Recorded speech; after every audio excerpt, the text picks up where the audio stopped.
ठारुशाह हर साल जिया हिन साल भी अंजुमन शोदा करबला ठारुशाह तरफ़ा मरकज़ी इमाम बारगाह सैयद अहमद बुखारी में करबला जा शहीदन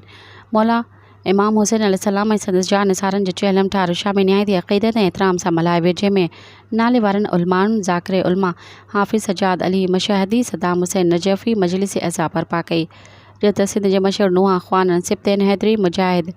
नाशाद बख्तियार अली शीदी बाक़ी शीदी मंसूर अब्बास मंसूर जाफ़र हुसैन खट्टी गोपांग बिरादर अलहदाद ऐं नईम उस्ताद ग़ुलाम मुस्तफ़ा टालपुर नुहा ख़्वानी कई, जहिड़े त पाक फुटे ताईं आज़ादारनि सीना ज़नी कई, जहिड़े त मौला इमाम हुसैन अलैहिस्सलाम जी सवीलूं ऐं वफ़ा शहनशाह मौला गाज़ी अब्बास अलमदार जा दस्तरख़्वान लॻाया विया, जहिड़े त लंगर आम जो बि अहतमाम कयो वियो, जहिड़े त सिंध जे मुख़्तलिफ़ शहरनि मां मातमी दस्ता पहुता ऐं नुहा ख़्वाननि शिरकत कई। मज़ीद ख़बरनि ऐं तफ़सीलात लाइ विज़िट कयो असांजी वेबसाइट www.awamiNewsHD.com ऐं ॾिसंदा रहो अवामी न्यूज़ HD।